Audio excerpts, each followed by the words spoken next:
দৰিদ্ৰতাক নেওচি ধুবুৰী আজমল ছুপাৰ 40ৰ ছাত্ৰ আৰিয়ান হুছেইন সৰ্বভাৰতীয় নেট পৰীক্ষাত উজ্জ্বলি ধুবুৰীলৈ গৌৰৱ কঢ়িয়াই আনিবলৈ সক্ষম হৈছে। ইণ্টিগ্ৰেটেড কোৰ্ছত পোনপ্ৰথমবাৰৰ বাবে নেট পৰীক্ষাত অৱতীৰ্ণ হৈ 500 ৰিপিট।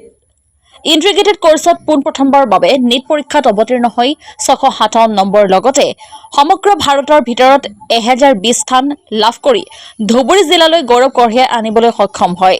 ধুবুৰী বিলাসীপাৰাৰ ৰাণীগঞ্জৰ ছাত্ৰ আৰিয়ান হুছেইনৰ দেউতা সাধাৰণভাৱে কাম কৰে যদিও আৰিয়ানৰ পঢ়া শুনাৰ ক্ষেত্ৰত সহযোগ কৰিছে আজমল ফাউণ্ডেশ্যনে। ইপিনে ৰিজাল্টৰ সময়মতে অহাত ছাত্ৰগৰাকী বহু স্বস্তি লাভ কৰিছে আৰু এইবাৰ পৰীক্ষা আৰু ফলাফলক লৈ ছাত্ৰগৰাকীয়ে অধিক বিশ্বাস বাঢ়িছে বুলি মন্তব্য কৰে।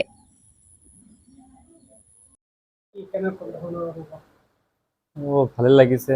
প্ৰথমত মই থেংক ইউ জনাব খুজিছোঁ আজমল ফাউণ্ডেশ্যন আৰু আজমল ছুপাৰ 40 কেম্পাছ ধুবুৰীত মেনেজমেণ্ট আৰু ফেকাল্টিজ। মোৰ হৈছে অলপ মোৰ আশামতে অলপ বেছি হ'ব লাগিছিল, কিন্তু ঠিকে আছে। Rank 1020 all India rank.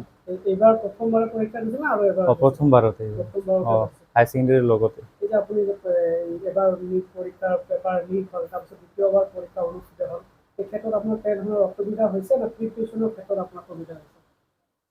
প্ৰথমেতো বেয়া লাগিছে আৰু পঢ়াত মন নবহে। প্ৰথম আহি যেতিয়া কেঞ্চেল হ'ল বহুত বেয়া লাগিছিল। তাৰপিছত আৰু লিক হৈছিল হিউজ এমাউণ্টত।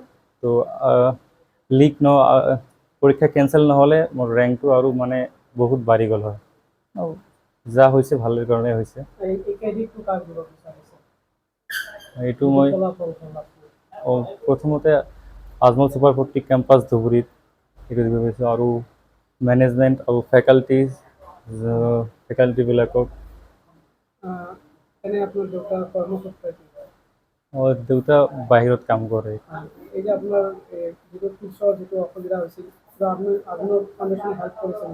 বহুত হেল্প কৰিছে। ফলাফল লৈ মই বহুত সন্তুষ্ট। মই ভাবিছিলোঁ 15 তাৰিখ ৰিজাল্ট দিব, কিন্তু 15 তাৰিখ ৰাতিয়ে দিলে, ধৰিব গ'লে 16 ৰাতিয়ে দিলে। সেইটো লৈ ভাল লাগিছে ৰিজাল্টটো পাই। ৰাতি 1টা বজাত ৰিজাল্টটো পালোঁ। যি ধৰণে আশা কৰিছিলোঁ ফলাফল হ'ব লাগে আমাৰ ইনষ্টিটিউশ্যন আজমল ছুপাৰ 40 ধুবুৰী কেম্পাছৰ যি ৰিজাল্ট হ'ব লাগে, সেই হিচাপ মতে ৰিজাল্টটো আহিছে। ৰিজাল্টটো পাই বহুত ভাল লাগিছে। বিশেষকৈ আমাৰ আৰিয়ান যে আছে টপাৰ, যদিও ফাৰ্ষ্ট যিটো নিট আছিল, নিটৰ যিটো মাৰ্কছ আহিব লগা আছিল তাতকৈ অলপ কমিছে যদিও, কিন্তু সিমান এটা কমা নাই। সেইটো হিচাপত মই সন্তুষ্ট তাৰ ৰিজাল্ট লৈ।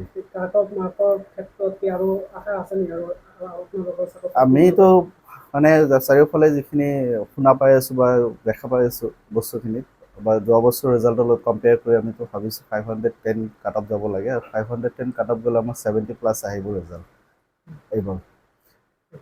যোৱা ৰাতি যিটো নিটৰ ফলাফল হৈছে, আমি চবেই খুব আনন্দিত হৈছোঁ, উৎফুল্লিত হৈছোঁ। আমাৰ ইয়াত আপোনালোকে পাইছে যে আমাৰ আৰিয়ান হুছেইন, সি আমাৰ টপাৰ হয়, 657 পাইছে। সি আমাৰ ইণ্টিগ্ৰেটেড বেচত আছিল। আৰ এই ৰিজাল্টত আমাৰ যিখিনি আমাৰ ফেকাল্টিজখিনি যিখিনি মেহনত কৰিছে ধুবুৰী আজমল ছুপাৰ 40 কেম্পাছৰ গোটেইখিনি ফেকাল্টিক আমি ক্ৰেডিট দিব বিচাৰিছোঁ। সিহঁতৰ পৰিশ্ৰমৰ ফলত আজি যিটো ৰিজাল্ট হৈছে, যদি 510 আমাৰ কাট আপ আহি যায়, যিটো শুনা পাই আছে, এইখিনি যদি আমাৰ হয় তেনেহ'লে আমাৰ 70 মান ৰিজাল্ট আহিব লাগে ধুবুৰী কেম্পাছৰ পৰা। এইটো আমি আশাবাদী। আৰ এই ক্ষেত্ৰত আমাৰ টিচাৰখিনি বা আমাৰ management Ajmal foundation director doctor Gasrul Islam sir, আমার ট্রাস্টি হজরত মৌলানা বদরুদ্দিন আজমল সাহেব, আমার আজমল সুপার 40 প্রজেক্টের মিস্টার আব্দুল কাদের স্যার, সবকে আমি আন্তরিক কৃতজ্ঞতা জ্ঞাপন কৰিছোঁ যে স্যাৰহঁতৰ নেতৃত্বত ইয়াত এখন আমাৰ আজমল সুপাৰ 40 ধুবুৰী কেম্পাছ চলি আছে, যাৰ ফলত প্ৰত্যেক বছৰে আমাৰ ৰিজাল্ট ইনক্ৰিজ হৈ আছে। যোৱা বছৰ 41 হৈছিল, এইবুলি ইনশাআল্লাহ 70 হ'ব। অহা দিনত আমি আগবাঢ়ি যাম বুলি আমি আশা ৰাখিছোঁ।